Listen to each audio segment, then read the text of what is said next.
Okay, let's get started. So my name is Jayakrishnan Nair from the Electrical Engineering Department here, and so this is the first of two lectures I'll be giving on the broad area of probabilistic modeling in communication networks. Okay, so that's the theme. Just so I understand, is everybody here in an E/electronics/EXTC background? Okay, so most of us are on the same page, right? Okay, so probability, so as electrical engineers, let me broadly call us that, probability is something that we encounter quite often, right? It's very natural for us to use probability in electrical engineering, right?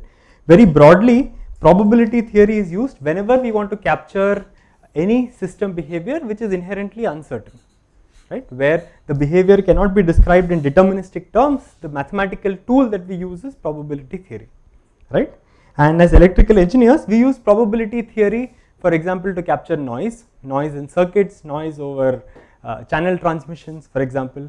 Probability is also used to describe, for example, channel fading, wherever there is a non-deterministic behavior that the channel can depict. It's very standard to capture the fading of the channel using probabilistic language, right?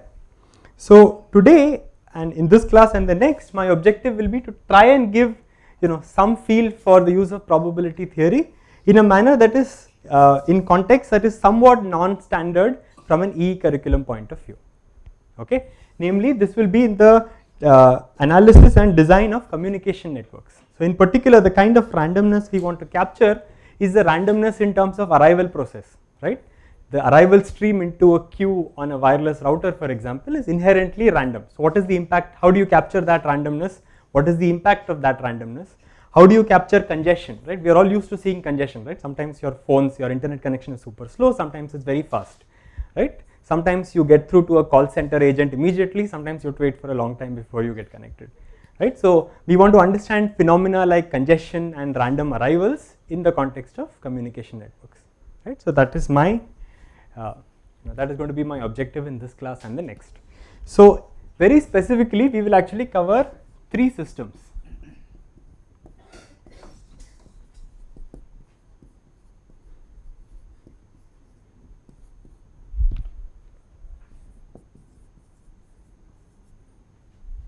So first is what we will call the MM1Q. Again, I'll define what this is precisely going forward. So this is perhaps the simplest possible queuing system where you can capture random arrivals, random service, congestion, and so on, right? And how does congestion depend on the randomness of the arrival stream and the service stream? So this is possibly the simplest probabilistic model that lets us capture these phenomena in a reasonable manner. Now it turns out that once we understand how to do MM1, we can actually analyze what is actually practically a much more relevant model, which is called the Erlang-B model. I'm sure you have encountered the Erlang-B model at some point, right? The Erlang-B model is what is used to actually do, shall we say, service allocation for telephony systems, be it wireless or wireline systems. So the Erlang-B model has been around for more than 100 years, but even today, it is the basis on which you decide how many channels you need to, to provide a certain telephony service with a certain quality of service guarantee, right? So this is a very practical model whose analysis will actually follow from the analysis we do for the MM1Q. Okay, and finally we will turn tracks to Aloha. Right, Aloha, as you might know, is a wireless multiple access control protocol. Right, so you want to do MAC modeling, and again the behavior of MAC protocols in wireless depends a great deal on the variability that there might be. Right, in wireless you can have variability because of channel conditions. In addition, you also have variability because of traffic, right? Sometimes the traffic arriving into a mobile wireless node is not a deterministic process, right? Sometimes you generate traffic, sometimes you don't, right? So it's a combination of the wireless, shall we say, uncertainty and also the uncertainty of the arrival process and the fact that you have to share this medium between multiple nodes. All of this together has to be captured, right? So these are three examples that I hope to cover in this class and the next, okay? Yeah. So before we get started with these models, just so that we are on the same page, I will do a very quick probability refresher.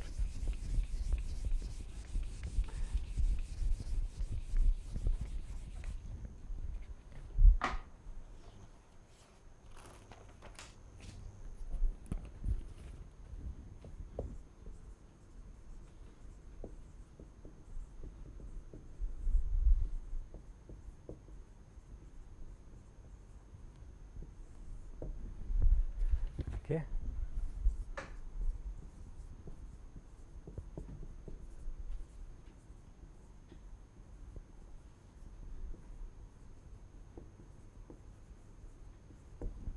Okay, so let me start with the most basic question. What is a random variable? Can somebody tell me either intuitively or formally what a random variable is? Random variable is a mapping from sample space to real line. Okay, yeah, that is actually a very precise definition. Is everybody comfortable with this? You are having sample space which consists of abstract outcomes. Uh-huh. These abstract outcomes cannot be processed further to interpret the experiment. So we assign value to each abstract outcomes, a real value. Real values assigned to each abstract outcome so that we can process those real values and we can go beyond means interpretation, go for interpretation of the experiment. Great. Okay, so that is actually a very correct and precise definition. Let me put that down quickly.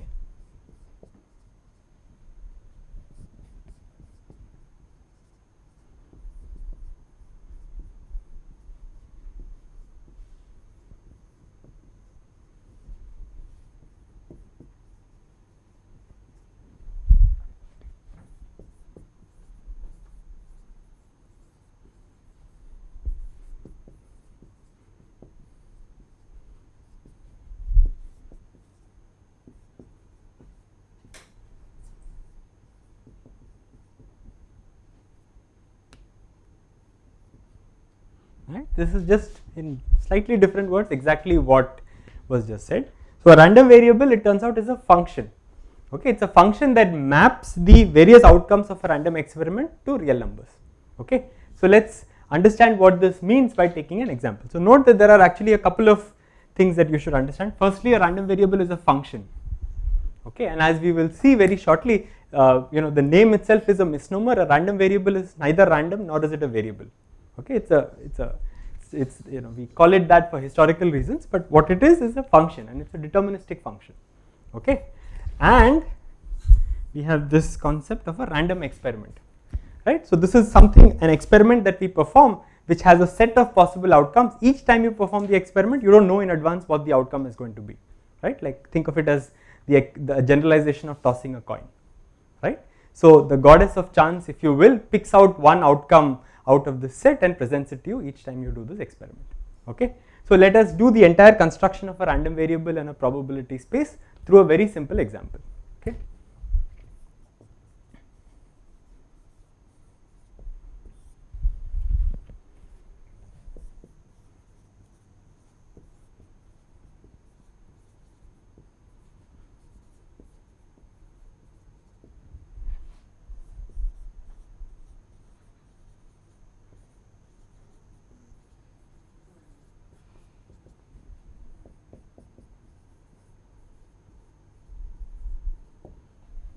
Okay, so here is my random experiment. The random experiment, note, we need a random experiment before we can define a random variable. Okay, so the random experiment here is that I'm going to toss a fair coin 3 times. Okay, that's my random experiment, and I'm going to define my random variable to be the number of heads that I will see in this outcome. Okay, so let's go through quickly the process of defining this entire setup. Right. So the first step, as the definition suggests, is that to describe a random experiment, you need to first enumerate all the possible outcomes of that random experiment. Okay, so capital omega is usually used to denote the set of all possible outcomes. It's also called the sample space.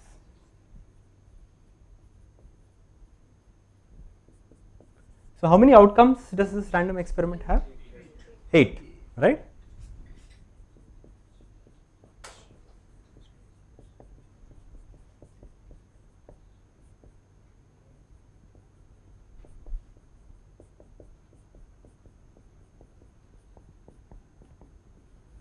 Right? So there are these 8 outcomes that are possible.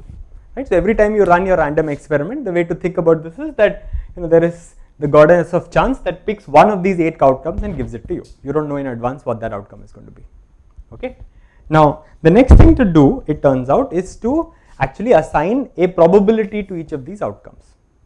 Okay. This goes again, before you can define a random variable, these are things you have to do. You have to define your random experiment. In particular, you have to define what is the set of outcomes that are possible, and you need to assign probabilities to these outcomes, right? Now I have said that this is a fair coin, right? So the natural way of capturing a fair coin would be to say that each of these 8 outcomes has the same probability. Okay.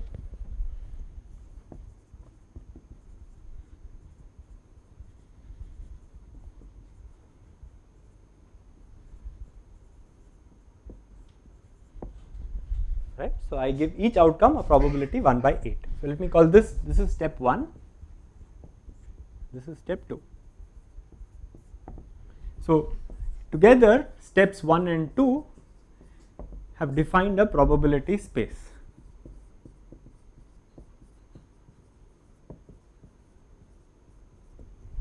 Okay. So a probability space is defined by first the set of outcomes and an assignment of probabilities to these outcomes. Right.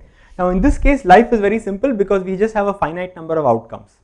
Right. To do a probability assignment, all I have to do is assign numbers between 0 and 1 to each of the outcomes such that they add up to 1. That's all there is. Right.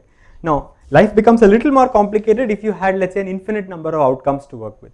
Right. You may have an uncountably infinite number of outcomes to work with. Right. So in that case step 1 and step 2 is slightly more complicated, but the general idea is the same. Okay. You have to tell me what the set of outcomes is and you need to assign probabilities to these outcomes. Okay. Now we come to the random variable under consideration. Now what is the random variable? The random variable is a function that maps outcomes to real numbers. Okay. So corresponding to every outcome, my random variable has to produce a real number. Right. And what is the random variable? The random variable is the number of heads. Right. So what is this random variable x doing? It is mapping this outcome to the real number 3. Mapping this to the real number 2. It is mapping this to the real number 0 and so on. That's what the random variable is doing. Right.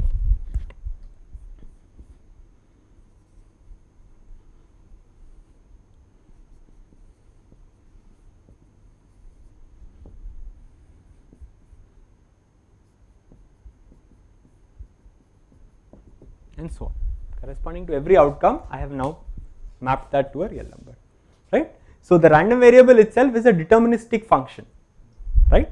So this is a well-defined set. Corresponding to every element of the set, the random variable is popping a real number. It's a function.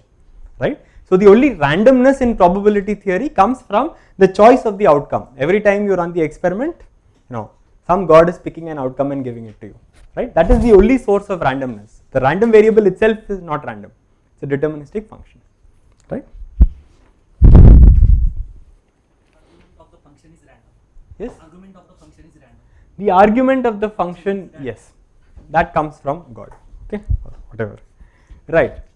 So So now having assigned probabilities to these outcomes, now I can ask the question: what is the probability that the random variable takes a certain value? Right. Because I have already assigned probabilities to these outcomes. Now I can ask the question: what is the probability that x takes the value 3? Right. When will x take the value 3? When this is the outcome, which happens with probability 1 by 8. So I can now answer the question: what is the probability that x takes the value 3? Right.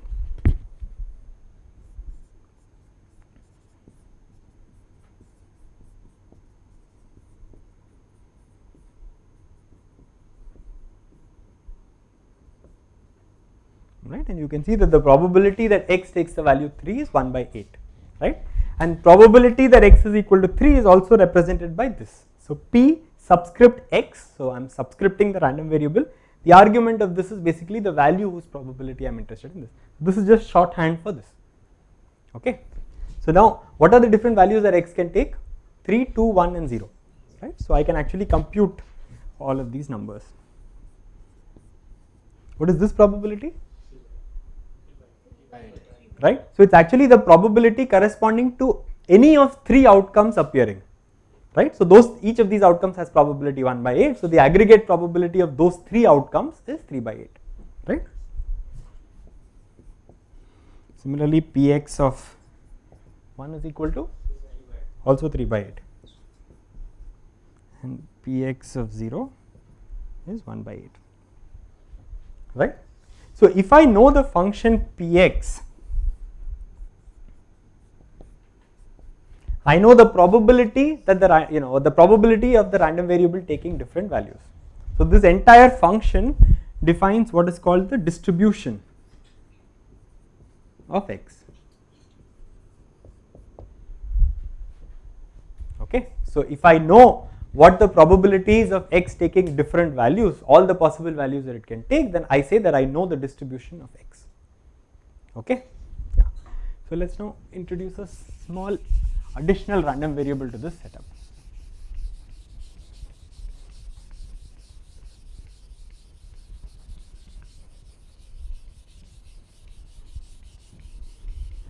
Now, so on the same probability space, note that probability space is this, right? Steps 1 and 2.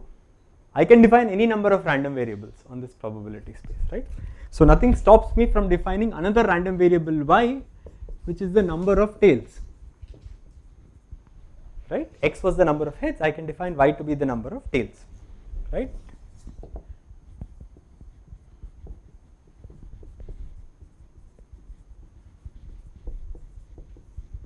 So are x and y the same random variable?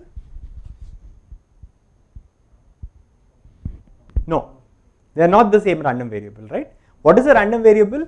It is a function. It's a function mapping outcomes to real numbers. X and y are not the same random variable because for the same outcome they take different values, right? In particular, corresponding to this outcome, x takes the value 3 but y takes the value 0, right? X and y are not the same random variable, but then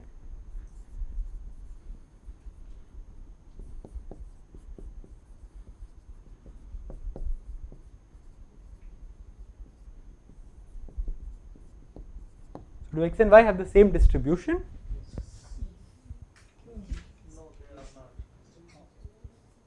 No, distribution function is different. The distribution function, it turns out, is exactly the same, right? Because if you look at py of 3, py of 3 is also 1 by 8, py of 2 is 3 by 8. The outcomes involved are different, but the values of these functions are the same, right? Py of 1 is 3 by 8, py of 0 is 1 by 8, right? So they have the same distribution, but they are not the same random variable, right?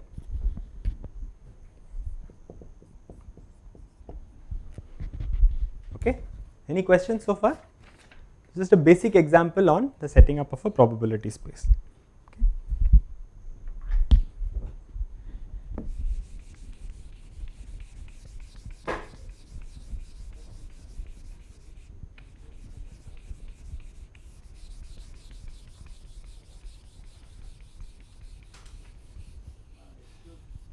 Any question?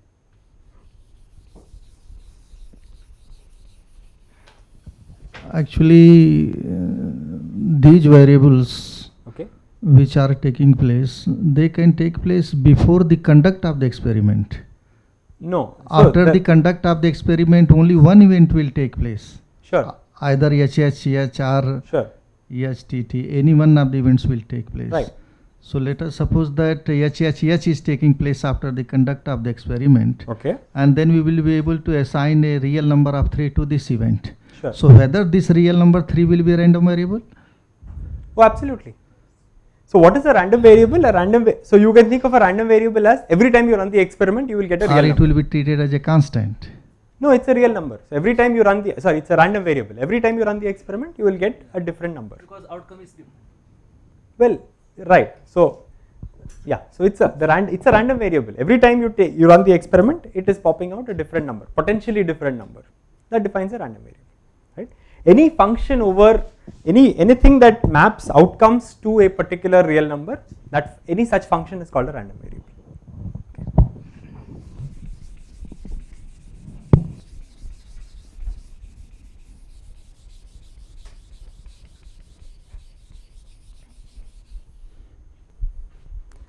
Okay.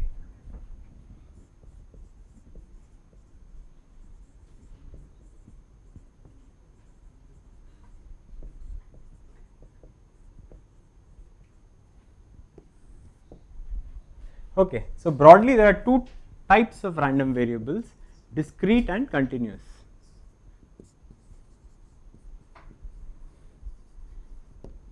Okay, now as the name might suggest, a discrete random variable that is one that takes some discrete set of values. Okay.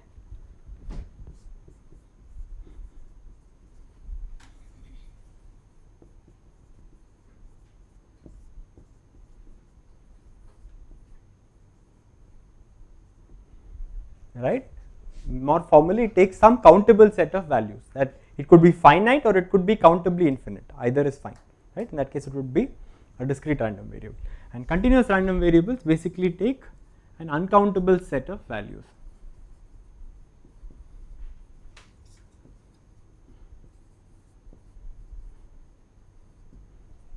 Right? For example, they may take set values over the set of all real numbers or the positive reals, for example.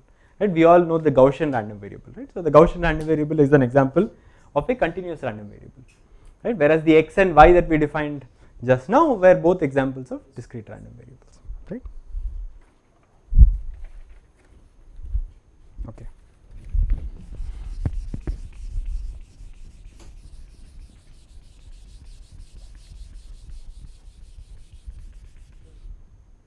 Yes.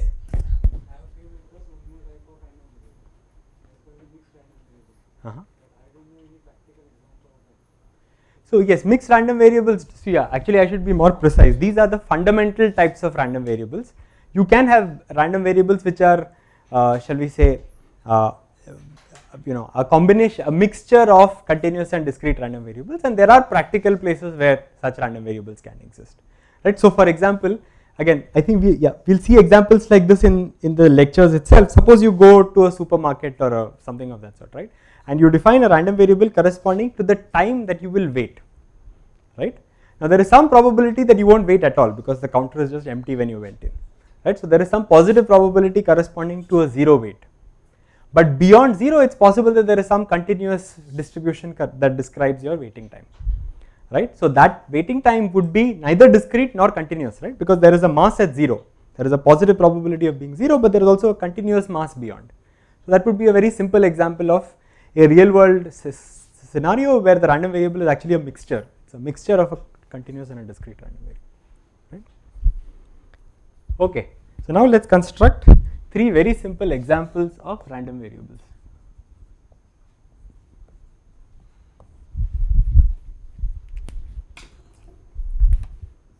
Okay.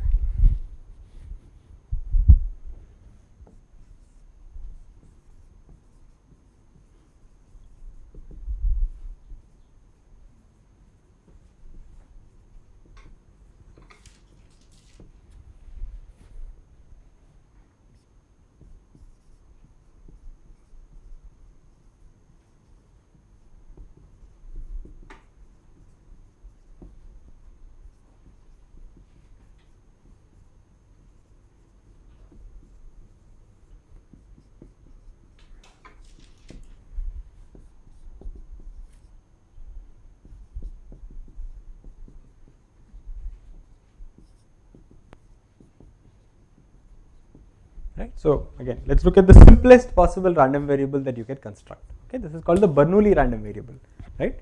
What random experiment does this correspond to? The random experiment is very simple. I am going to toss a coin once, and this coin has a probability p of landing heads and 1 minus p of landing tails, right? Now, if the outcome were heads, this random variable x takes the value 1. If it is tails, it takes the value 0. So it only takes two values, 0 and 1. Okay, so this x is called a Bernoulli random variable.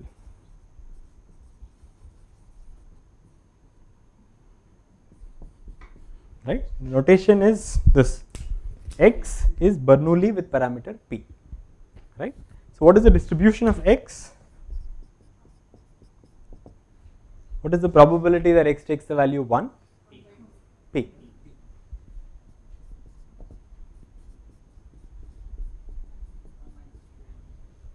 Right? So this defines the distribution of the random variable. Okay. So now let's take this example slightly further.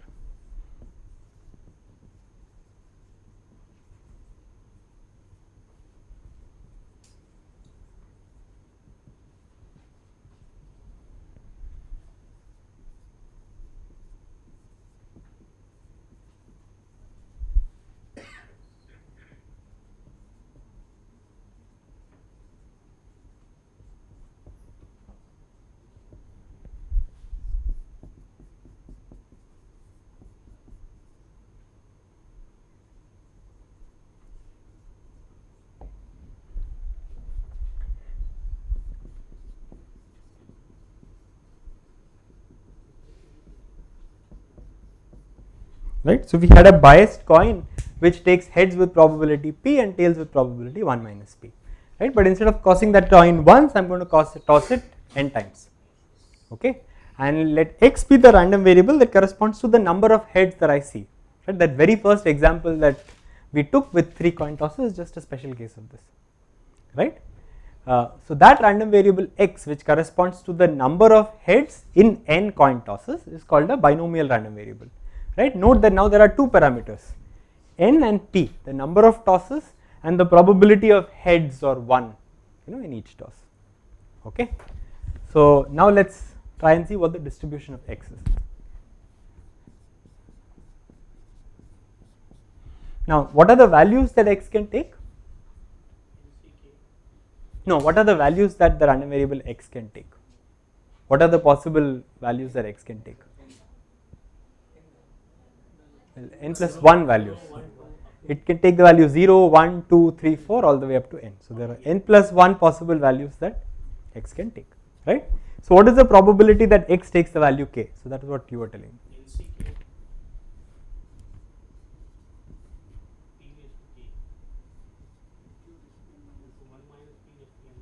Right.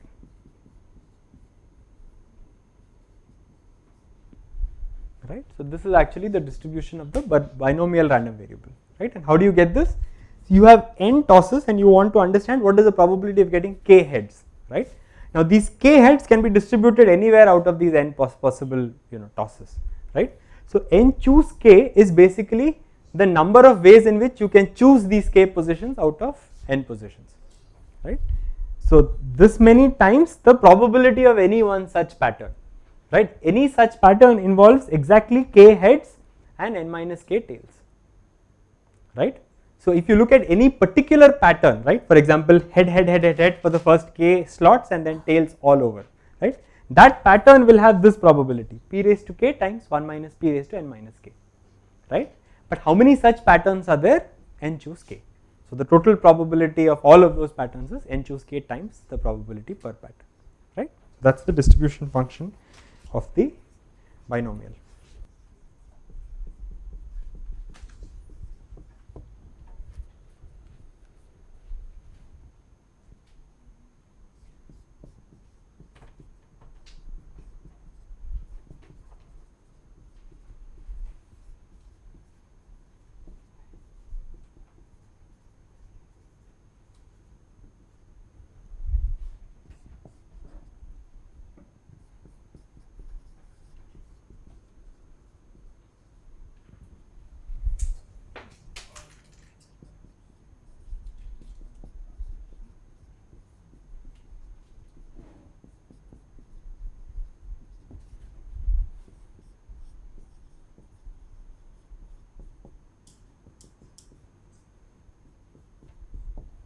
Okay, so next we come, thanks.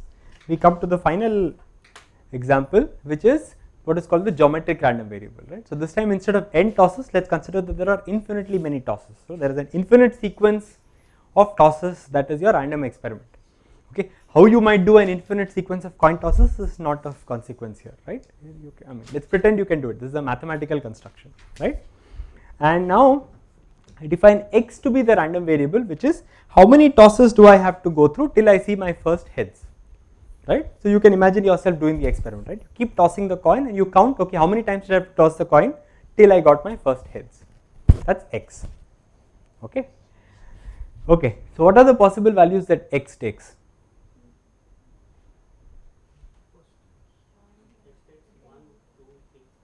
All natural numbers, right? 1, 2, 3, 4, a million. I mean, you would have to be really unlucky to have to wait a million, but it's possible, right? It's not.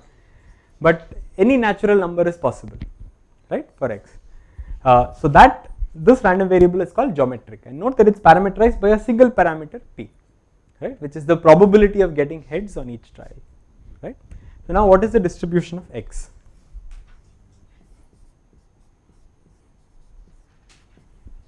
Any thoughts? Anybody knows?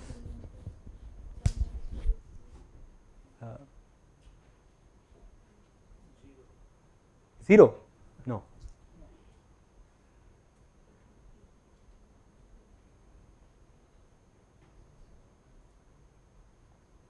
See, what does it mean to say that x took the value k?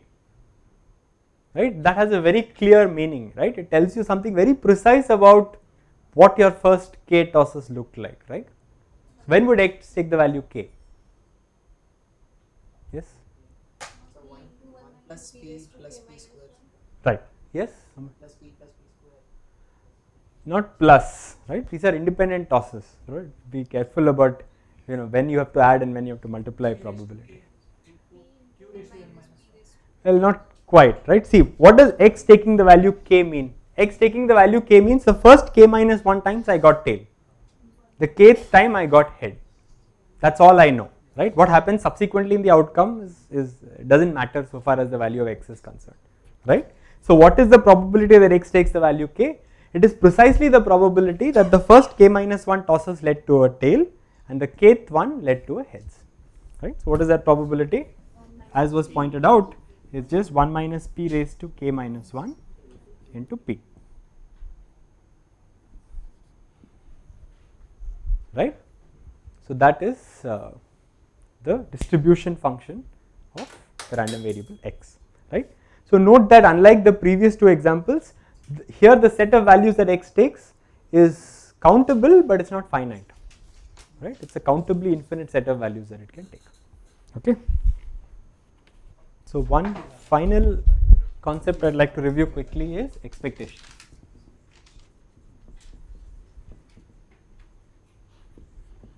Right? We have all seen what expectation of a random variable. So expectation basically captures, as the name suggests, some form of an average, right? Some long-term average.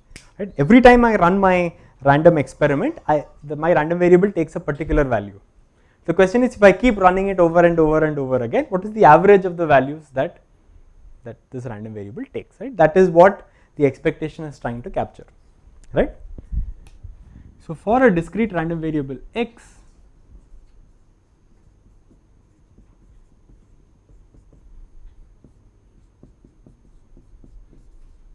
right, this is the notation for the expectation. We use capital E, right? Anybody knows what is the formula here?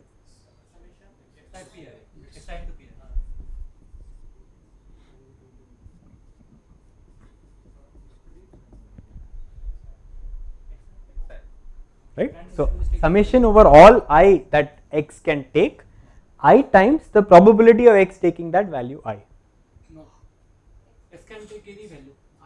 You are taking integer 1, 2, 3, 4 like that. No, I'm not saying this is. I'm just writing this as a summation. I'm not saying this is a summation over integers.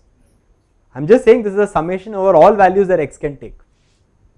Right? It's a discrete random variable, which means that it can only take some countable set of values. But random variable may take different values because this is this one summation is over I. I is taking what value? I is taking. Okay, so I should probably define that notation, right? So what is? So let us say that x takes the values over some set. Xi. Ith instant.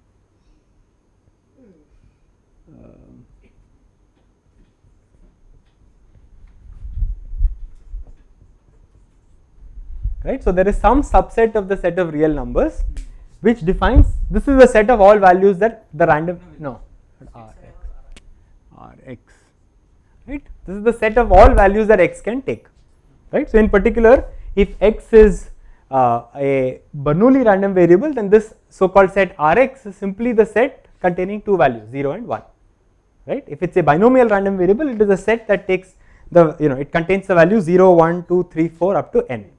Right? If in the geometric case, this set Rx is a set of all natural numbers. So corresponding to every discrete random variable, such a set exists, right? So I am now doing this sum over that set, right? So whatever is the set of values that the random variable can take, over that set I should add up basically the product of the value times the probability of that value, right? That is how we define expectation. Okay? To write precisely xi into probability that x is taking value xi. There is no ambiguity. No, I think there is still an ambiguity about xi is the value taken by the random variable into probability that x is taking value xi. Well, I think the ambiguity is the same in the sense that you still have to define over what set I want to do that summation, right? it doesn't have to be the set of natural numbers, for example, right? It can be some arbitrary countable set. So you always have to take this set, the sum over the set of values that x takes. It is taking care. Right? Okay. So now, yeah. So for the examples that we did, the first example was that x is Bernoulli.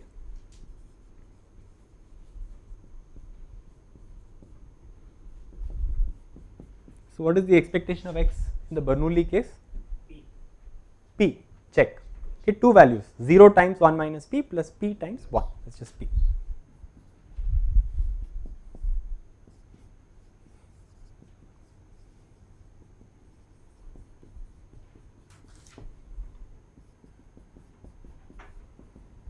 What is the expectation of the binomial?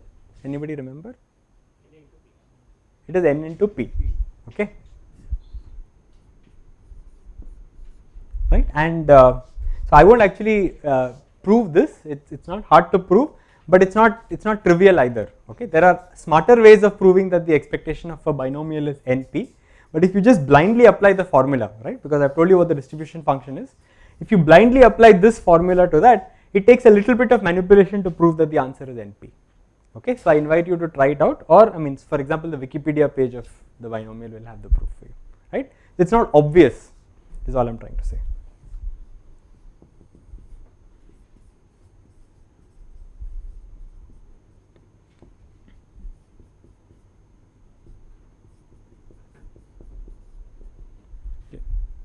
Somebody remember the expect? No, there is no n in the geometric random variable, right? It's just p. There's only one parameter. No. Well, it turns out to be 1 upon p. Okay, but yeah, so this one I actually will run through the derivation quickly because a similar calculation will come up subsequently. Okay.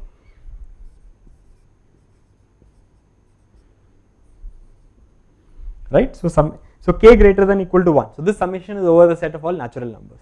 Okay, times probability that the random variable takes the value k, which is p times 1 minus p raised to k minus 1. Right, it is this sum that I have to evaluate to compute the expectation. Right.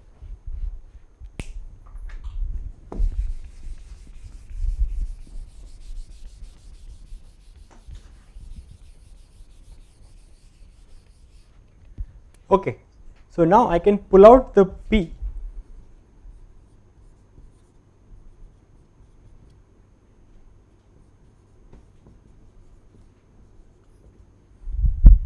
Right, and I have just that. Right. So now what does that sum look like? Basically looks like something like this, right? So the p is just a constant. What is inside the summation looks something like this.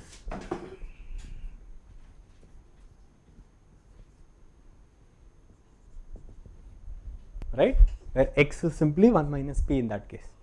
So it boils down to being able to write what this sum is. Can somebody tell me what this sum is? Right, so I mean, what is this? This is basically 1 plus 2x plus 3x square plus 4x cube plus so on, right? That is what this is. So how would I get this?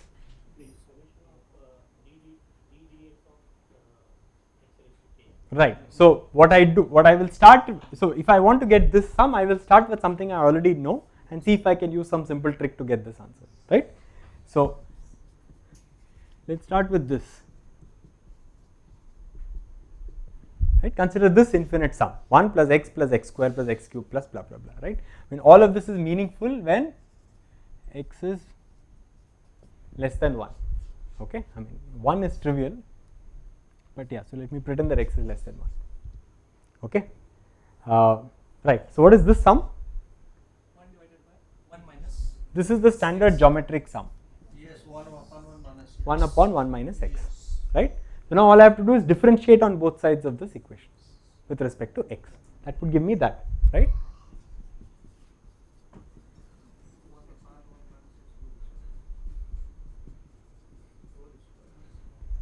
Right? So now that I have this, I can apply it there to get my expectation, right? So my expectation is p times, so the x there is 1 minus p, right?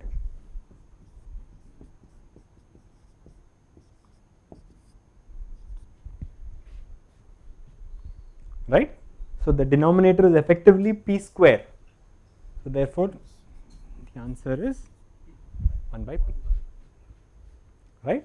So that is how you get the expectation of the geometric random variable. Okay. Okay, so that is all I had to say to remind you about basic probability. Any questions on what we have talked about so far? Okay.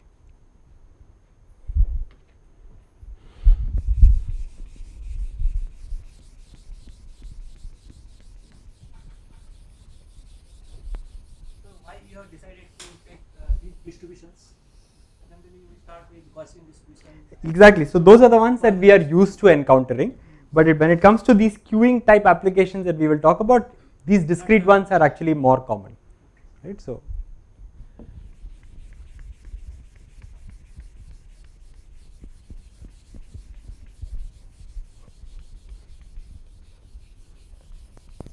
yes, so in fact the distinction is not really between discrete and continuous. So everything that we talk about with respect to queues and aloha and so on can be done in discrete as well as continuous time.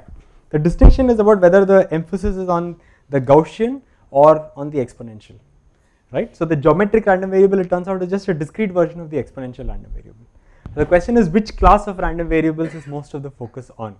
In a typical doubly type curriculum, we see the Gaussian most often, right? You have Gaussian noise, AWGN channels and whatnot, whereas you see less of the exponential, the geometric, the Poisson and so on, which are the ones that come up more often in networking type application.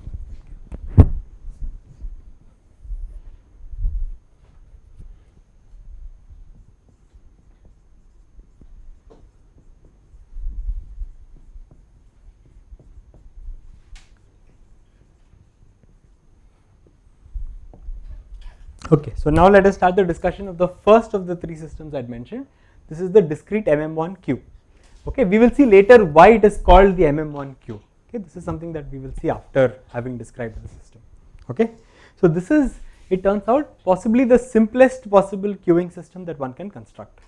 Okay, but nonetheless, the way you go about, not only does the analysis give you some valuable insights, but the way you go about analyzing this queue actually informs the way you analyze more complicated and more realistic queuing systems as well. Okay, and this queue, it turns out, can be used to model a very diverse set of scenarios, right? It could be a a queue in a supermarket, where you are waiting to get your billing done at the supermarket counter, right? It could be a call center, you call a call center and you are asked to wait in line till your chance comes, or it could be a communication network, right, where there is a file or a packet that needs to be transmitted, and while you get your chance to transmit, you may have to wait in a buffer somewhere for a while, right? So the same abstract model, queuing model, can be used to capture a very wide variety of scenarios. Okay, so in describing this model, I will use some very neutral queuing terminology, namely I will talk about jobs and servers and so on. We will see in various examples these jobs could mean different things. Okay, so the basic setup is this.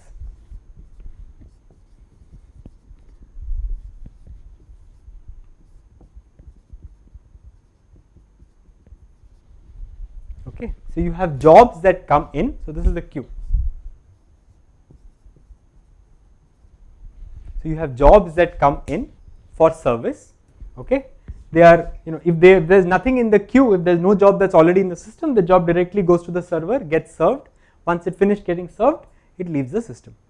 If there is a job already in service at the queue at that time, then the job is supposed to wait, and there is a queue, right? And while that job is waiting, another job can come in, and another job can come in, and so on. So you can, right? We are all used to seeing lines, right? So this is just a queue, and then the server at the end is what is responsible for giving processing of these jobs. Okay. Now, depending on the context, what we mean by job and server could mean different things, right? So, for example, in a supermarket, these jobs are us, customers, right? Call centers, again, these jobs are just people or customers, right?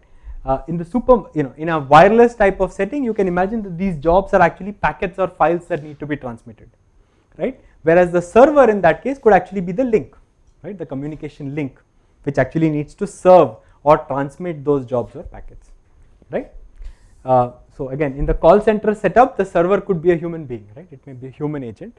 In the supermarket setup, again, it could be that billing counter which acts as a server, right? So the general, shall we say, framework of thinking of just jobs and servers can be applied to a very broad variety of settings, including communication networks. Okay, so here is the setup.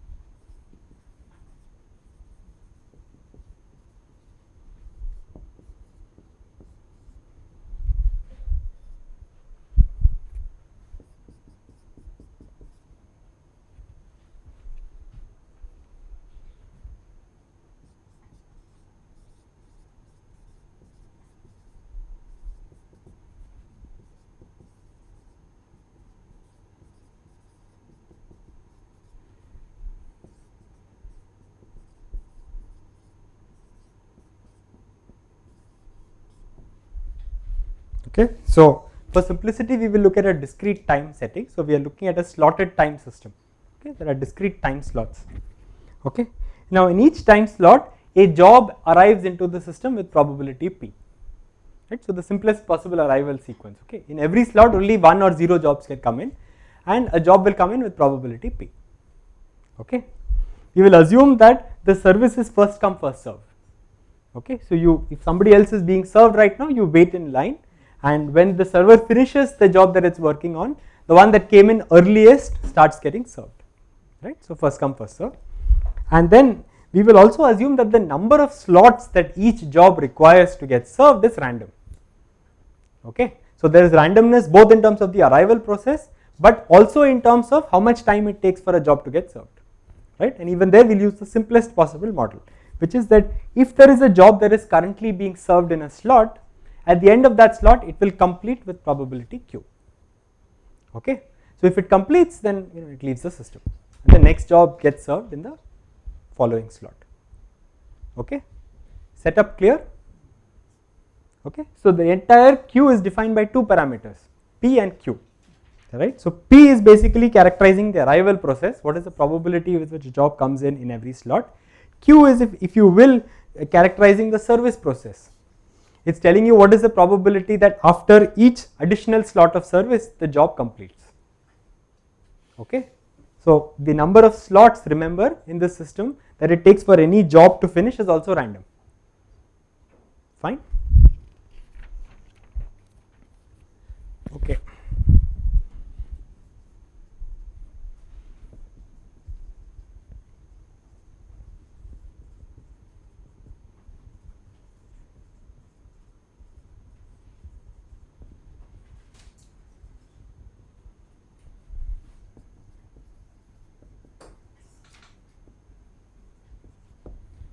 Right, so just to see if you have been paying attention, how many slots does a job require to get served at the server?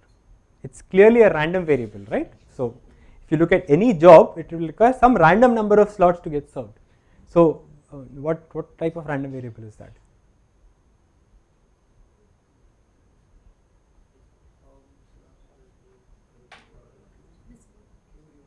It's a discrete random variable, clearly, but this is a time slotted system, right? So it is clearly a discrete random variable, but you can tell me more than that, right? What type of random variable is it? It's not binomial. See, a binomial random variable is inherently bounded, right? It's a geometric random variable with what parameter? Because it is not going to serve for some few slots. K slots it is not going to serve. No. Just after it lands up at the server, how many slots of service does it require? That is the question I am asking you, right? How many slots does it require to get served after beginning service, right? That is the question I am asking. So as a job, I start getting served now, right? How many such slots do I require before I leave the system? That's the question. No, you see, see, 1 upon q is a number. I am asking you what is the distribution or the random variable, right? It's a geometric random variable. Okay, in particular, this is geometric with parameter q. right? What is a geometric random variable? It's like a sequence of coin tosses, right? You keep tossing a coin with some probabilities it's heads, and I ask you what is the number of tosses it takes for you to see that heads, right? So this is now like a sequence of coin tosses. Once I start getting served with probability q, I am going to finish, right? Think of that as being your heads. So how many times do I need to go through this till I actually finish? That's the same as saying how many times do I need to toss this coin till I see my first heads, right? And A, what is A? No, there's no P here, right? So it's just, it's a question of, okay, once I start getting served, how many slots do I require before I leave the system? That has nothing to do with P, right?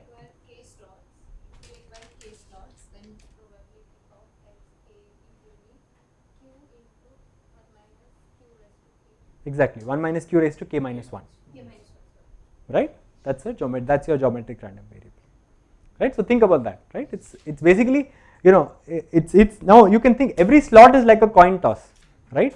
Some imaginary coin toss, right? The heads of that coin toss corresponds to me finishing, right?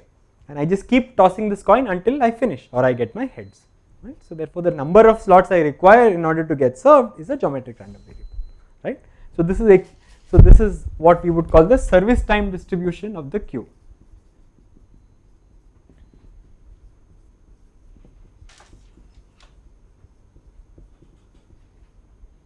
Right. So for the MM1 queue, the service time distribution is geometric, it turns out. Okay. So yeah. So now it turns out that for this system to be stable, so to speak, you need a certain relationship between P and Q. Let me write that down and then I'll explain why that is.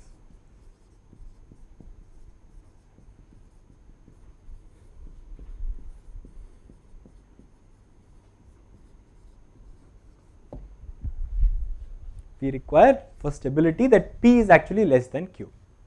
Okay. Now to prove this precisely is beyond the scope of this class, but there is a very clear intuition about why this is the case. Okay. See, in every slot, a new job is going to come in with probability P. And so long as the server has somebody in the system, a job is going to leave the system with probability Q. So you can think of P as basically your arrival rate, right? It is the rate at which jobs are arriving into the system, and Q is the maximum possible service rate, right? If the server is never idle, then it will eject jobs at rate Q. The arrival rate has to be smaller than the maximum possible service rate, right? If that were not the case, that is if P were actually greater than Q, then your arrival rate is actually larger than the rate at which your system can eject jobs. So over a period of time you will have a build up and your Q will just keep going up. Okay, that would be an unstable system. So to avoid that, you actually need to assume that P is actually less than Q, which is to say that the arrival rate into your queue is actually smaller than the peak service rate that it can handle. Okay. Yeah. Okay.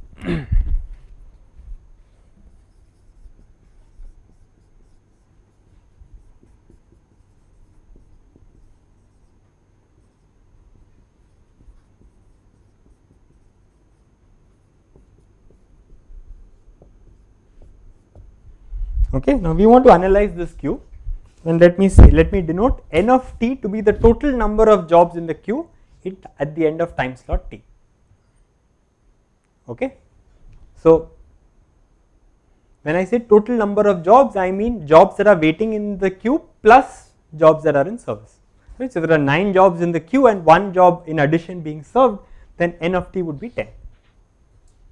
Okay, now we want to see how this n of t evolves.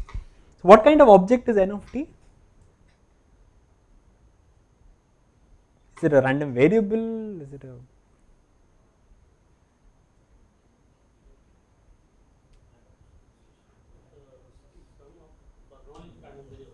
not quite actually. It turns out no, it's not a sum of Bernoulli random variables.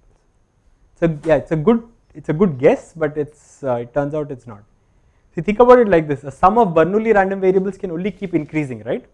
But n of t is not always increasing. It kind of increases, then decreases, then increases. It's a right. So n of t if I fix t, then n of t is a random variable. Okay, but if you want to think of t itself as a parameter, right, t is a discrete parameter, right, 0 slot, 1 slot, 2 slot, 3 slot and so on. If you stack up all of these t's together, that defines a random process, right. So for fixed t, this is a random variable, but if you look at this, the collection of all t's, this is a random process.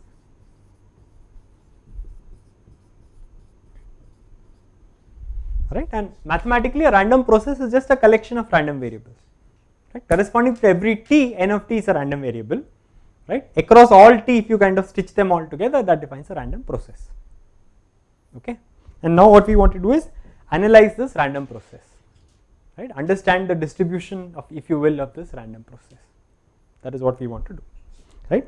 And another thing I want to point out is that and note that n of t being very large is basically an indication of congestion, right. If you come in and you see a lot of jobs ahead of you, that means that you have entered into a congested system. You will have to wait longer before you leave and so on.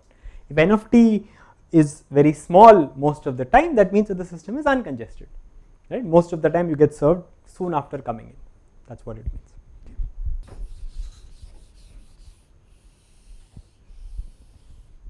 Okay, in general, working with stochastic processes is actually rather complicated, okay, because to understand the distribution of a stochastic process is actually in general very hard, right. But it turns out that this particular stochastic process has enough structure that we can actually analyze it rather clearly. Okay, so to see this, let me say that you are given that n of t is equal to k, right. For some t, I am telling you that n of t is equal to k. So I mean, if you want to think of a concrete example, at time slot 50, I am telling you that there are 10 jobs in the system. Okay. So now what can you tell me about n of t plus 1, right? If at time slot t there are k jobs in the system, what can you tell me about the number of jobs in the system at time t plus 1, right? Right. So the first thing is, what are the possible values that n of t plus 1 can take? Given that n of t is k, right, k jobs at time t, what are the possible values that n of t plus 1 can take? Right, k minus 1, k or k plus 1, right. So if in the next time slot, so in the t plus 1th time slot, so to speak, if there was an arrival but no departure, then the number of jobs would increase by 1. If there was only a departure and no arrival, the number of jobs would decrease by 1. If there was an arrival and a departure, or the ulta, right, no arrival and no departure, in either case the number of jobs would remain the same, right.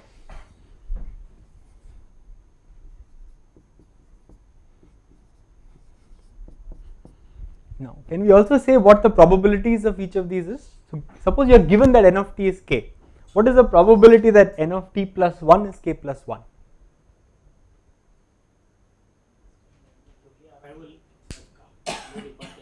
Arrival but no departure, what is the probability of that? Arrival is probability p, departure is probability q, so probability of no departure is 1 minus q, right. So probability that n of t plus 1 is k plus 1 is going to be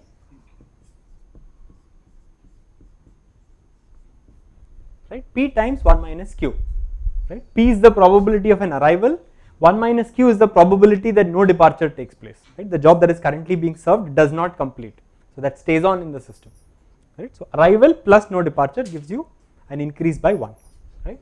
What is the probability that you go to k minus 1? 1 minus p into q,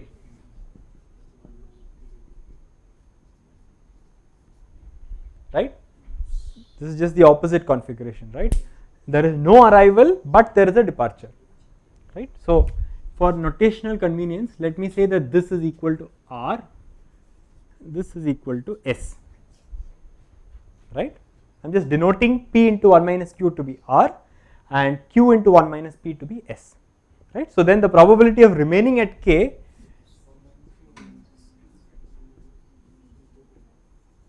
right, I mean I do not want to actually add those probabilities, I am just going to say 1 minus r minus s, that is the problem. So this includes both the possibilities, it includes the possibility of arrival and departure or neither arrival nor departure. In both cases the number would remain the same, okay.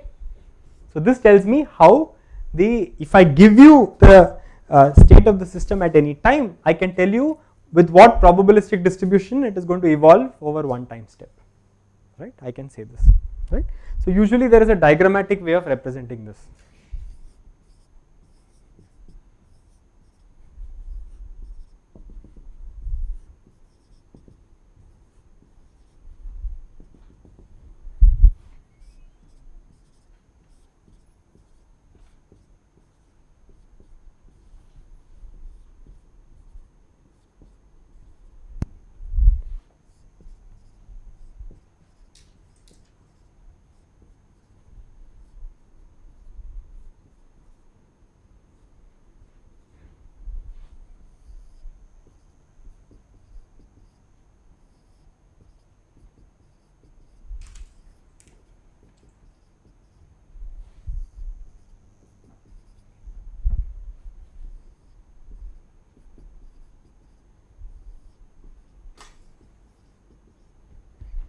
Right. So this in this diagram I have actually put down all the possible values that n of t can take, right? In particular n of t can take the values 0, 1, 2, 3, 4 and so on, right? Non-negative integers, that is the possible set of values that the number of jobs in the system can take, right?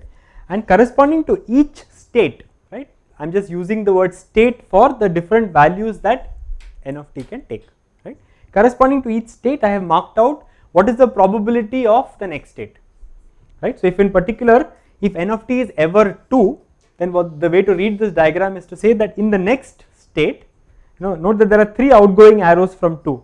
There is an outgoing arrow with r marked on a right transition, s marked on the left, and 1 minus r minus s marked to stay exactly where you are, right? So if you are ever in state 2, then in the next time step you will be in state 3 with probability r, right? State 1 with probability s, and you will remain in state 2 with probability 1 minus r minus s, right? So this diagram basically tells you that if you know the current state, what are the probabilities corresponding to what the next state is going to be, okay?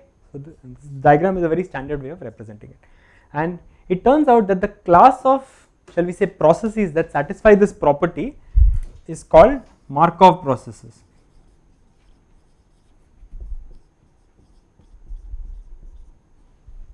So it turns out that n of t is a Markov process. Now I won't define what a Markov process is in this time, but intuitively a Markov process is one where if you know the present state, you know all there is to know so far as the probabilistic future evolution is concerned, right?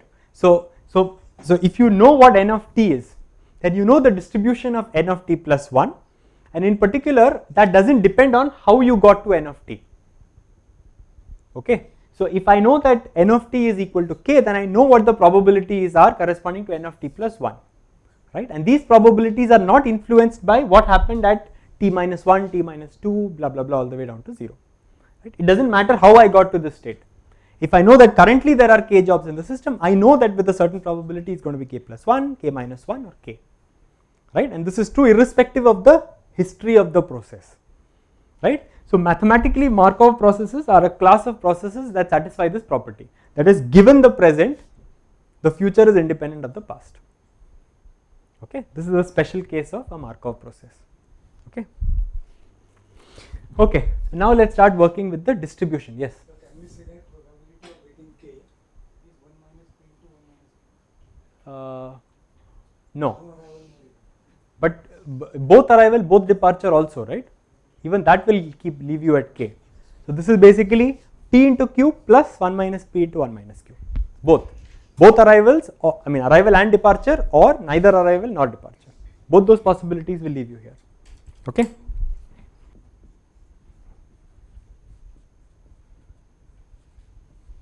Right. So now let me describe the distribution on n of t, okay? So let me say that pi t of k denotes the probability that at time t n of t is equal to k. In other words, at time t there are k jobs in the system, okay? So if I didn't have the t, this would correspond to the distribution of a random variable, right? But now I have a random process, so I also have to tell you at what time I am interested in knowing the probability of k jobs, okay? Now given this, it turns out that you can write a very clean recursive equation for pi t, Okay, so let me write that down and we'll see that it makes sense.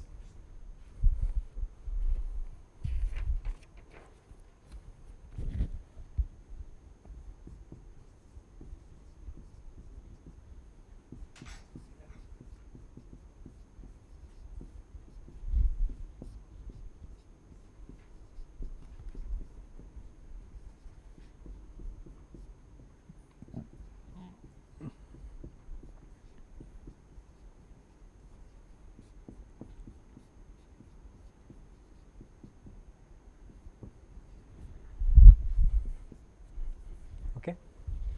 So firstly, let me just assume, let's take the simpler, let's take the case where k is greater than 1. So there is more than one job in the system, right? So what is the probability that at time t plus 1 there are k jobs in the system? So I claim that that is the probability that at time t I had k minus 1 jobs into r. Right? This is the probability that I had k minus 1 jobs the slot before and I actually had an increase in state by 1, plus the probability that in the previous slot I had exactly k jobs times the probability that the occupancy does not change, plus the probability that in the previous slot I had k plus 1 jobs times the probability that there was only a departure and no arrival, right. So this is how you can write pi t plus 1, which is the distribution of the q occupancy at time slot t plus 1 in terms of the distribution of the q occupancy at time t, right. It is basically just a different way of writing this equation, right.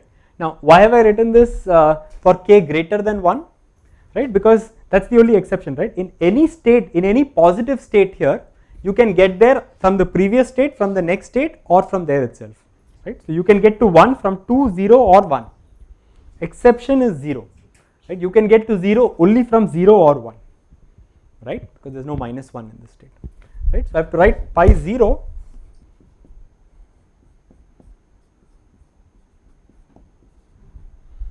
right, using exactly the same idea. So probability that there are 0 jobs in the system at time t plus 1 is probability that there are 0 jobs the slot before times the probability that that number has not changed over one slot, plus the probability that there was 1 job the slot before times probability that there was a departure but no arrival, right. So this is how I am basically relating the distribution of n of t at time t plus 1 to the distribution at time t, right. So we have the system of recursive equations, right. That k greater than or equal to 1 there. K greater than equal to 1, you are right, thanks. Okay. Any questions so far? Okay. So now this, as such, this system may not seem particularly useful, right, because I do not know what pi t is. If I knew pi t, then I can use the system of equations to get you pi t plus 1, right, but I do not know what pi t is. So then how do I go about doing anything with this?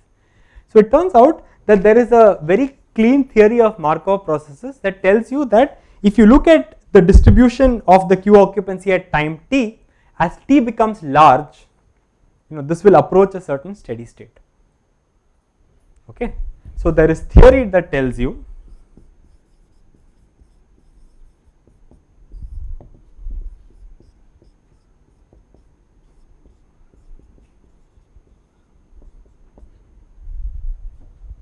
that if you look at the distribution of the q occupancy at time t, and if you keep looking at t increasing, as t goes to infinity, this distribution actually converges to some distribution pi, okay, and for natural reasons this pi is called the stationary distribution,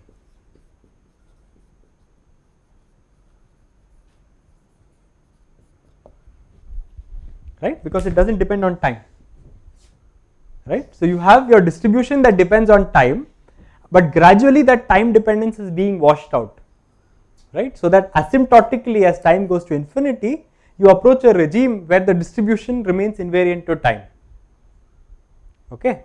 When your distribution is invariant with respect to time, you call that process a stationary process, right. So therefore the distribution pi is called the stationary distribution corresponding to this particular Markov process, okay. Any questions about this? So another standard terminology that is used is that as t goes to infinity, the Markov chain actually, or the Markov process actually approaches steady state. So steady state and stationary roughly correspond to the same thing, right. What this means is that after a long time, after the chain has been running for a long time, it reaches a state where the distribution of the queue occupancy is roughly invariant with respect to time. Okay. So now I can use this fact to actually solve for pi, okay, given these update equations. Now how would I go about doing that?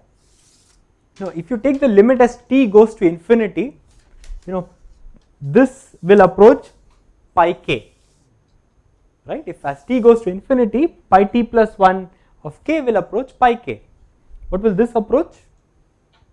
Pi k minus 1. This will approach pi k. This will approach pi k plus 1, right? So now I have a system of equations relating the different entries of pi k, which I can solve and get a very clean closed form for the stationary distribution corresponding to the queue occupancy, right? And so we will actually solve this in a bit, but what is the meaning of this? The meaning of this is that, so initially the queue may start in any state, right? At time 0 there may be 0 jobs, there may be 10 jobs, it doesn't matter, right? But after the queue has been running for a very long time, there is a unique distribution that characterizes how many jobs there will be in the system, okay? So if you run the queue, go away and then come back after a very long time, there is some distribution that corresponds to how many jobs you will see in the system when you came back, right? That distribution is what pi captures, and that distribution we can actually compute in closed form. So which means I can tell you what is the probability that there are 10 jobs in the system after the system has been running for a very long time.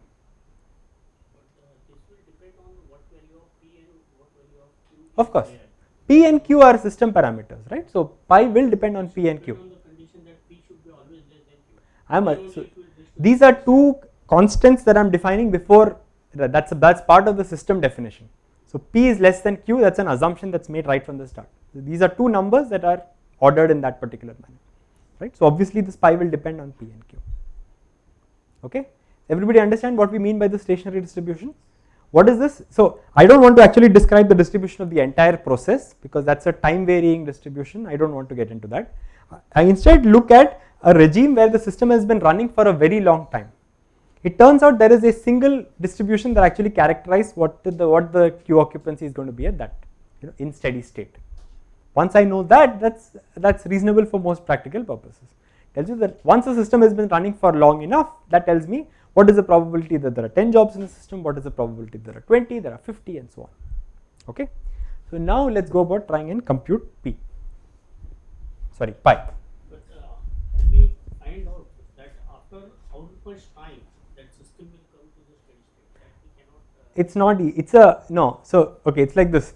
So there is no finite time after which the system will enter steady state. So I cannot tell you that after a million slots that the system is going to be in steady state. After a million slots, the system is probably going to be approximately in steady state. Okay, because this is a limiting operation. In the limit as t goes to infinity, this distribution approaches this. That's all I know, right? You can do more complicated analysis to come up with, so there is not going to be any t where precisely after that point on the distribution is exactly pi. Okay, that exactness is not there. What you can capture is what is the rate at which this happens. Okay, it's something that we won't have a chance to do, but given the Markov process, you can actually say something about how fast this convergence happens. But the convergence is always an asymptotic concept, right? I cannot say that there is one number such that after that number of slots you are exactly in steady state. No, you are asymptotically approaching steady state. That is all we can say.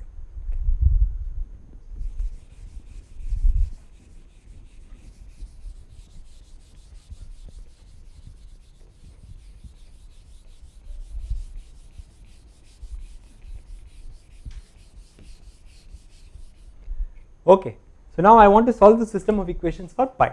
Okay, so let me save time, just write out what those equations are going to be.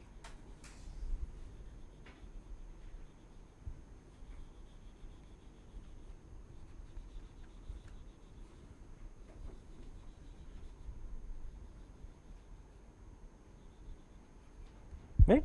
This is the system of equations I need to solve, because in the limit as t goes to infinity, if you take limit t goes to infinity with the system of equations I started with, this is the system you would be left with, right? So this is an equation that relates the different components of pi. Okay, and it turns out I can solve this very cleanly. Okay, let's start with this equation. This equation is basically relating pi 0 to pi 1. What is pi 0 again? pi 0 is the, in steady state, what is the probability that the system is empty?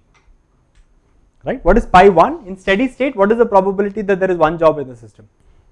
Similarly, pi k, in steady state, after a long time, right, where long has to be written in quotes, what is the probability that there are k jobs in the system? Okay, so let's actually start with that equation.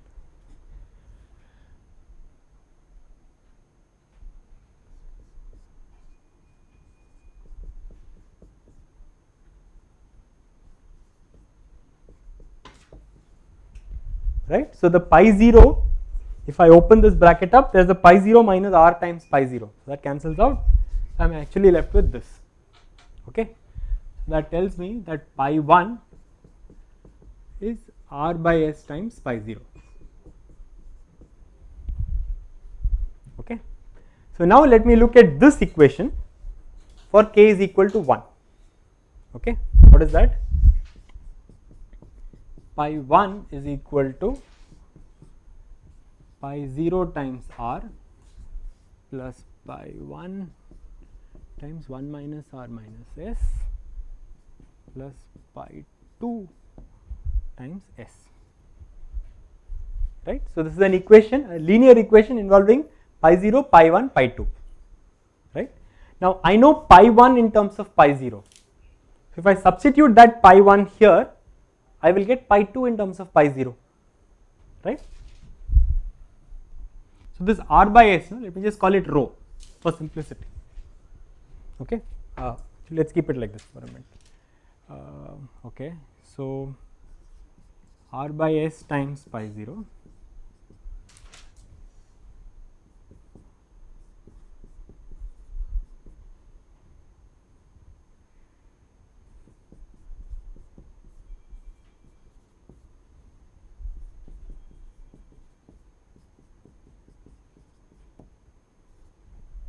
right. I have plugged in pi 0 all over the place, right. Now, all you have to do is collect all of these pi 0 terms and write pi 2 in terms of pi 0.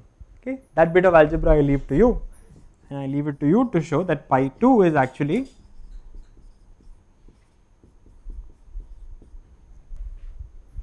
r by s the whole square times pi 0. So, if I call this rho, pi 1 is rho times pi 0. Pi 2 is rho square times pi 0, right. So, now I know pi 2 in terms of pi 0. Now, I am going to look at the next of these equations. If you look at the next equation, it is going to be an equation involving pi 2, pi 3 and pi 1. I know pi 1 and pi 2 in terms of pi 0. If I plug that in, I get pi 3 in terms of pi 0, right, and I can keep going this, right. If you do that, you will be able to show that pi k is actually rho raised to k times pi 0, right. You just have to keep recursively applying these formulae, right. If I know that pi k is rho raised to k times pi 0, just apply it to the kth equation. That will tell you that pi k plus 1 is what in terms of pi 0. Turns out pi k plus 1 will be rho raised to k plus 1 times pi 0. Okay. Now, we have almost solved what pi is, right. I know everything in terms of pi 0. How will I get pi 0? I know pi 1 in terms of pi 0, pi 2 in terms of pi 0. I know all the probability of any q occupancy I know in terms of the probability of empty system. So, how do I get, if I know pi 0, then I know the entire distribution, right. How do I get pi 0? Pi 0 plus pi 1 plus pi 2, that should be equal to 1. Right. So, it's a distribution, right, it is a probability distribution. So, if I add up all of these entries, it is 1, that will give me pi 0, right.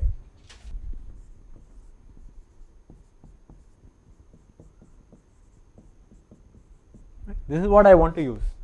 Sum of all of the entries of pi should be 1, right. What does this mean?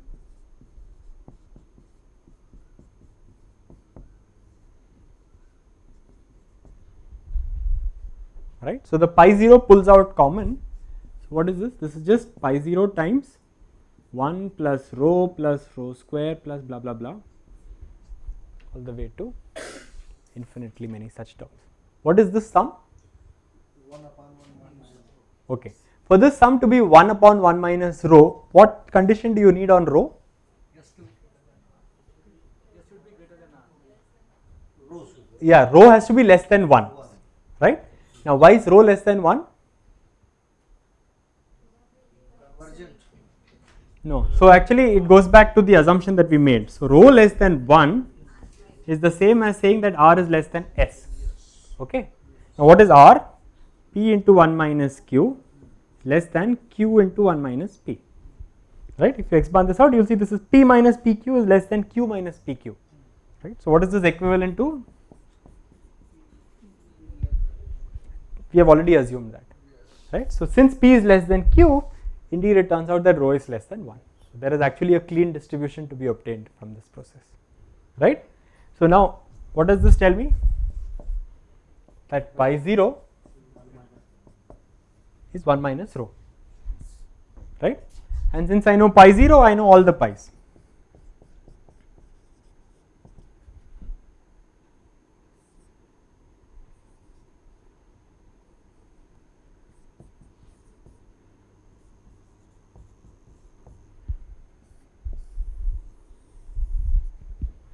Right? For any k greater than equal to 0, this is the formula for pi k. In other words, after having, so to speak, run the system for a very long time, this formula tells you what is the probability that there are k jobs in the system. Right? You're viewing the system after a very long time, by the time it has approached steady state, so to speak. Right? And you are asking yourself, what is the probability that there are k jobs in the system? The answer is this. Okay. So now what can we conclude out of this? Right? You can already ask the basic questions. Right? So for example, suppose your quality of service metric was that your queue should not get too long. Right? So you want to say that, okay, I want to make sure that the probability that there are more than, let's say, 10 jobs in the system is, let's say, less than 0.1. Right? That can be an example of your quality of service guarantee. Right? You can actually check if you are meeting that or not. Right? Because you can now compute what is the probability that there are less than or equal to 10 jobs in the system. Pi 0 plus pi 1 plus pi 2 plus pi 3 up to pi 10. Right? Just add up these numbers, see if you are meeting your quality of service guarantee or not. Right? If not, then you have to change your P or your Q. You have to change something about your Q to actually start meeting that probability, that quality of service guarantee. Okay. So there is one final thing that I want to illustrate.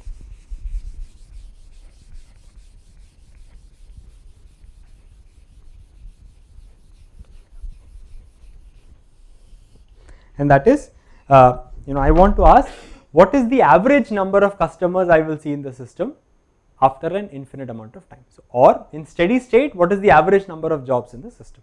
Right? Since I know the distribution, computing the average is a straightforward computation. Right? So let n equal to steady state number of jobs in system.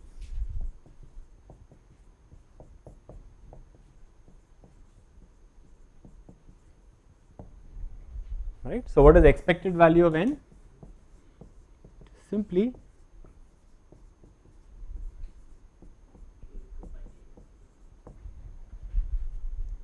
right. Now let's plug that in.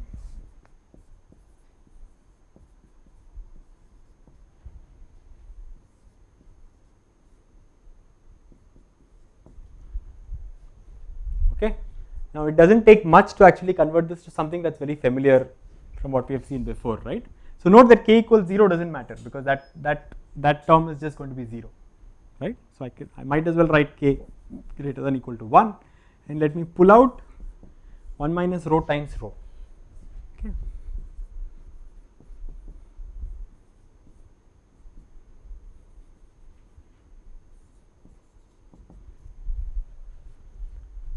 Right? Now that sum we have already seen earlier today, right? This sum is simply 1 upon 1 minus rho the whole square, right?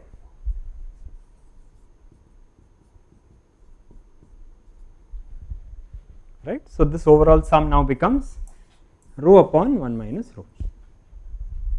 Right? This is what the average number of jobs in the system is in steady state. Okay. So now let's see what this looks like.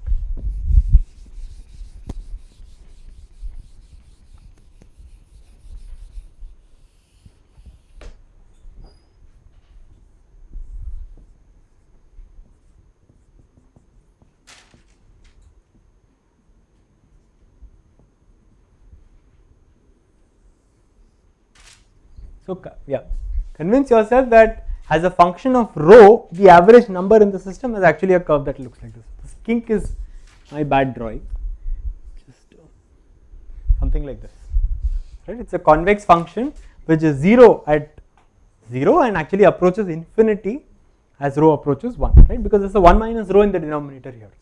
As rho gets closer and closer to 1, this fraction blows up to infinity, alright? So what does that tell you?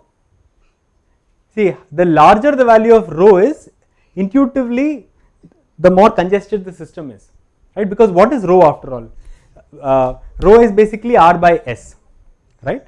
Rho becoming closer and closer to 1 happens precisely when P becomes closer and closer to Q, okay? So what does rho approaching 1 mean?